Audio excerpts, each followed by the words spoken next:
पूरा भारत गुलाम बन चुका है मैडम। हमेशा हमेशा ये संघ और इनके नेता हमेशा इन्होंने अंग्रेजों का सपोर्ट किया, हमेशा ब्रिटिश हुकूमत के साथ रहे। बिहार में आप बुलडोजर चला रहे हो, आप गरीबों पर जुल्म कर रहे हो, आप बात करते हो राष्ट्रवाद की, मानवतावाद आपके जीवन में नहीं है।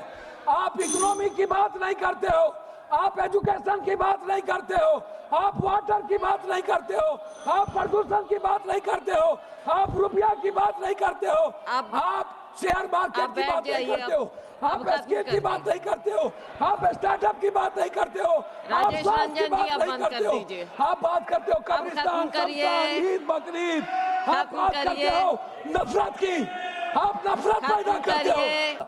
कि वंदे मातरम सिर्फ गीत नहीं, मूल्यों का प्रतीक है। उन्होंने साफ शब्दों में एक बात कही थी कि कुछ लोग कभी आएंगे, शेर का खाल पहनेंगे और उसके शक्ल में शेर बन करके भारत की मूल आत्मा पर। रविन्द्रनाथ टैगोर की एक वाक्य पहले मैं शुरू करता हूं। रविन्द्रनाथ टैगोर ने संकीर्ण राष्ट्रवाद पर सवाल उठाया था। मैडम मैक नहीं बजे, mic mic mic mic mic on है, आप जल्दी खत्म कीजिए। देशभक्ति को मानवता पर विजय प्राप्त करनी चाहिए।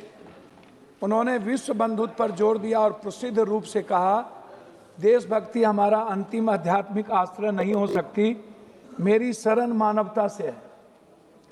उन्होंने सच्ची आज़ादी के बारे में सवाल उठाए और पूछा, क्या आप अस्वस्थ हैं, क्या आप स्वतंत्र हैं, क्या आप खुश हैं?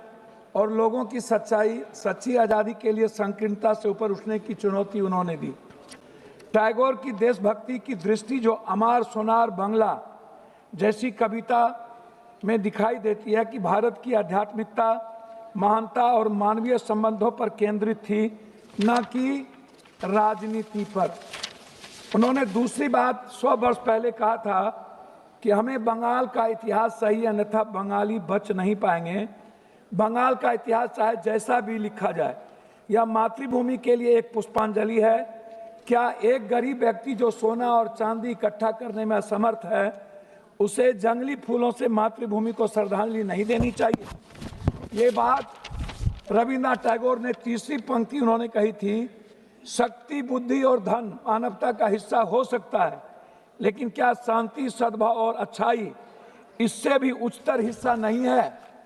इनको समझ में नहीं आएगा मैडम कि राष्ट्रीय गीत हमारे जीवन की संस्कृति है, हमारा संस्कार है, हमारा चरित्र है, हमारा विचार है, हमारे चिंतन में है, हमारे समर्पण में है, आहार व्यवहार खान पान में है, हमारे दायित्व और कर्तव्य की मूल आत्मा है और भावना है। अब ये 150 साल के बाद इस तरह की बात इस सदन में कर रहे हैं, जहां समय, काल, पात्र, टाइम, पर्सन, प्लेस, वे, दुनिया, पूरी वर्ल्ड इकोनॉमी की बात कर रहा है, पानी की बात कर रहा है, हवा की बात कर रहा है, पूरी दुनिया आर्थिक आज़ादी की बात कर रहा है, हर व्यक्ति की खुशियां की बात कर रहा है। ये हमें संस्कार पढ़ा रहे हैं, कोई संस्कार नहीं है। ये वो लोग हैं मैडम, वंदे मातरम सिर्फ एक चीज नहीं है, वह निभाने की चीज होती है। राष्ट्रीय गीत सम्मान जरूरी है, पर राष्ट्र की समस्या का समाधान, ये बात हम नहीं कह रहे हैं, ये बात रविन्द्रनाथ टैगोर ने कहा था। साहस, बलिदान और राष्ट्रभक्ति का प्रतीक, राष्ट्रवाद से ज्यादा मानवतावाद, नव मानवतावाद, नैतिकतावाद, मूल्यवाद एवं रोटीवाद का महत्वपूर्ण परिभाषा है। देशभक्ति भूखे से और भूखे पेट नहीं चलती है, इसीलिए उन्होंने कहा था कि वंदे मातरम सिर्फ गीत नहीं, मूल्यों का प्रतीक है। उन्होंने साफ शब्दों में एक बात कही थी कि कुछ लोग कभी आएंगे, शेर का खाल पहनेंगे और उसके शक्ल में शेर बन करके भारत की मूल आत्मा पर, मैडम बोलने तो दीजिए, की बात करेंगे। मैडम मैं कुछ चीज नहीं कहना चाहता, और की बात कहे वो थोड़ा सा समय दीजिए। संविधान को जलाया किसने था? संविधान, देश के संविधान ने भारत लोकतंत्र बनाया, जलाकर आप किसे संस्कार का परिचय दिए? मैं आपसे जानना चाहता हूं 53 साल आपने राष्ट्रीय झंडा क्यों नहीं लगाया? मैं आपसे जानना चाहता हूं कि आपके संस्था में, संगठन में और आपके संघ में कभी वंदे मातरम की संगीत और गीत क्यों नहीं हुई? कभी उसका सम्मान क्यों नहीं हुआ? मैं लाखों, दूसरी बात मैं आपसे एक बात कहना चाहूंगा, जब पूरा दुनिया, आप जो आज यहाँ अपनी कमियों को ढकने के लिए, मैडम 2-3 कमियों को ढकने के लिए, आप छुपाने के लिए, जो ये 150 साल के बाद जो पूरी दुनिया जिसका सम्मान करती है, पूरा राष्ट्र जिस सच्चाई के रास्ते चलता है, आप जिनको, आप एक बात बताइए, आजादी के वक्त आप कहां थे?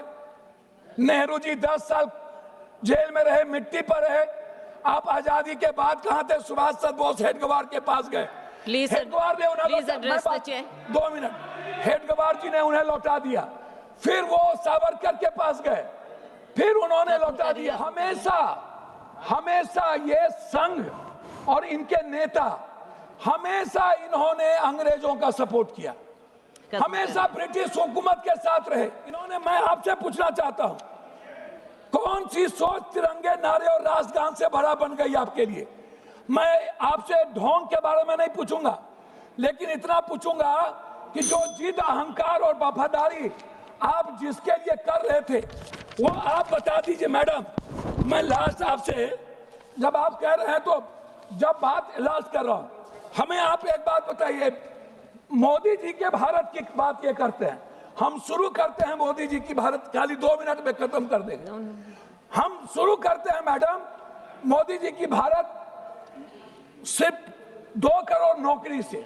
हम शुरू करते हैं जो वर्तमान में आज भारत का हर व्यक्ति बंदी बना हुआ है, करोड़ों लोग। इंडिगो को आप देख लीजिए, पूरा भारत गुलाम बन चुका है मैडम। दूसरी चीज, मैं शुरू करता हूं आपको स्विस बैंक के पैसे से। मैं शुरू करता हूं स्विस बैंक। 2 मिनट, आपको ज्यादा समय दे चुके हैं। Madam 2 minute. मैं शुरू करता हूं डॉलर से, मैं शुरू करता हूं नोटबंदी से, खत्म करिए। मैं शुरू करता हूं जीएसटी से, मैं शुरू करता हूं शुरू नहीं, खत्म कीजिए। मैं शुरू करता हूं किसान की आत्महत्या से, मैं शुरू करता हूं बिहार में आप बुलडोजर चला रहे हो, आप गरीबों पर जुल्म कर रहे हो, आप बात करते हो राष्ट्रवाद की, मानवतावाद आपके जीवन में नहीं है। आप इकोनॉमी की बात नहीं करते हो, आप एजुकेशन की बात नहीं करते हो, आप वाटर की बात नहीं करते हो, आप प्रदूषण की बात नहीं करते हो, आप रुपया की बात नहीं करते हो, आप शेयर मार्केट की बात नहीं करते हो, आप स्किल की बात नहीं करते हो, आप स्टार्टअप की बात नहीं करते हो, आप स्वास्थ्य की बात नहीं करते हो, आप बात करते हो कब्रिस्तान, ईद, बकरीद, आप बात करते हो नफरत की, आप नफरत पैदा करते हो।